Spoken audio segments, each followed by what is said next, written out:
New York City genealogists rejoice because Reclaim the Records has managed to get released a huge amount of full-color, full-resolution birth, marriage, and death records from the city of New York.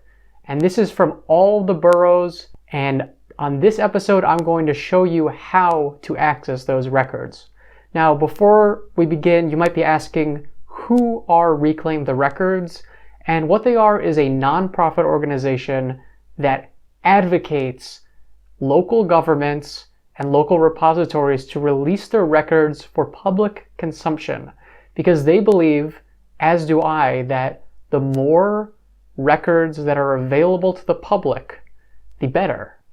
It's not fair that governments should hold on to their records and charge exorbitant fees and make all this red tape that makes it really difficult to access vital records.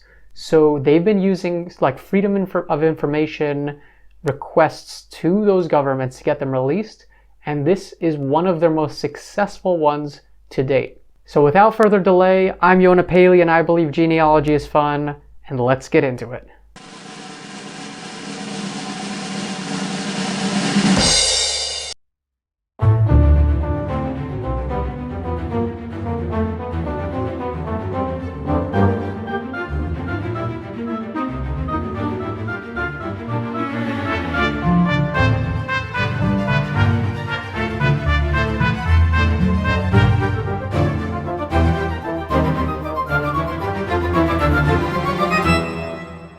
Now, it used to be when you wanted to get the documents for family members of yours who lived in New York City, there were a few ways to get it.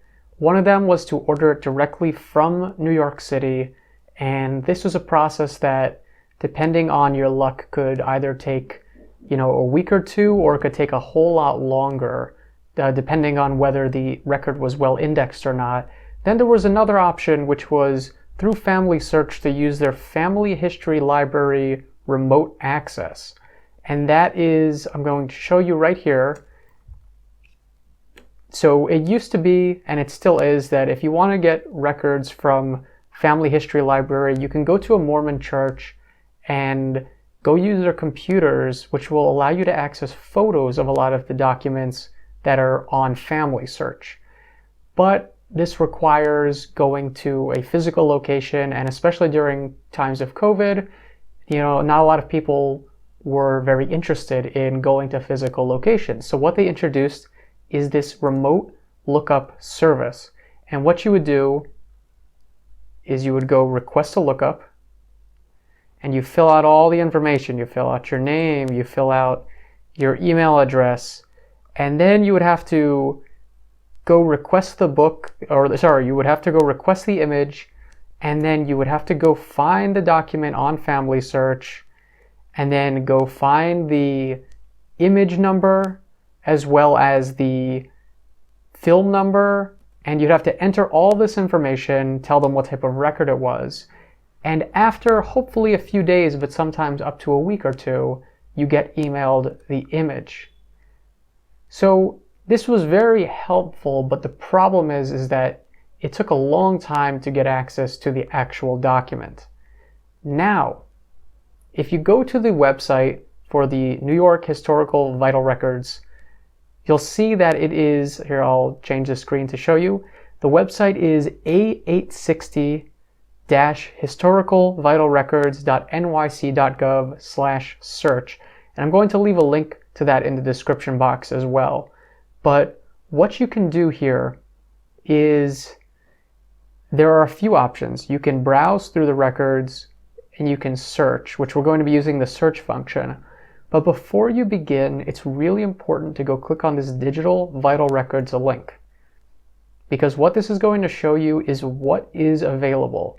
Now, I believe they are still digitizing and uploading some of these records, so I would keep looking back at this site whenever you can to see whether they've updated anything.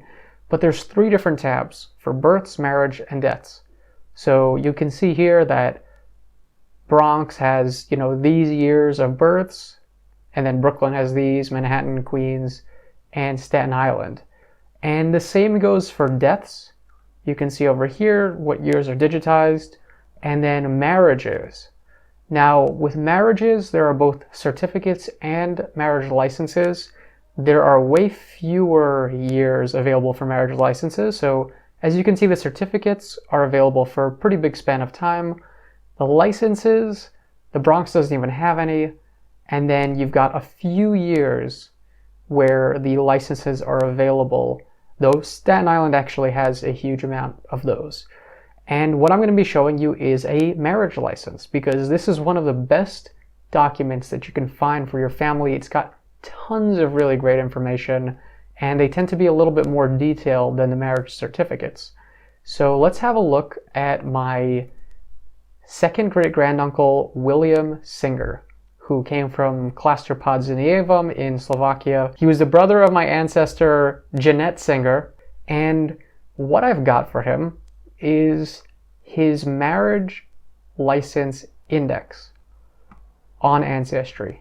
And you can find some things like this, like the marriage certificate license, the marriage certificate number, the marriage license number. You can find these on Ancestry, you can find them on Family Search. And you see here the number is 31184. And even though he was married in January, the marriage affidavit was in December, so the licenses a lot of times are a little bit earlier than the certificates, and you're going to want to use this earlier date for the licenses, whereas the certificates are usually going to be the day of the marriage. So we go to this number, and then we go back to the search website, click search, and now we're going to put in the certificate type, which is a marriage, the number, and then I believe this was in Manhattan. Yep, it was in Manhattan. So we're going to put Manhattan, and then we're going to put the year, which is 1909. Thankfully, one of these few years where this specific type of record is available. So now we're going to click through here, and it's going to show us a PDF of the marriage license. Okay, we're going to download that.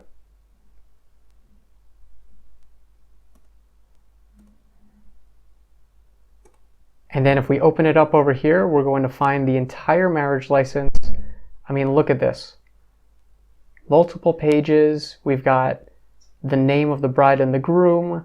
We've got the name of their parents. We've got where they came from, which is often not mentioned in the certificate, but it is mentioned in the license. So we can see here that William is from Znijev, Hungary. What this refers to is Znijevar Elieja, I forget how to pronounce it, and that is the old name for Klášter pod Znijevom, which is where he's from.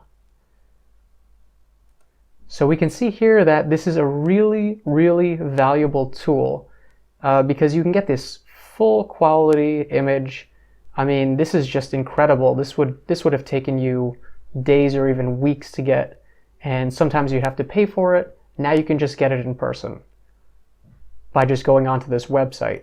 And what I'll say is the only thing to keep in mind is not every single year is available. So there are still going to be some years that you're going to have to request it through the Family History Library lookup service.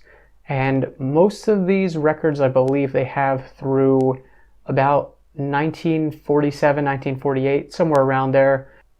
Okay, so the deaths, they've got some till 1948, which is, you know, pretty decent.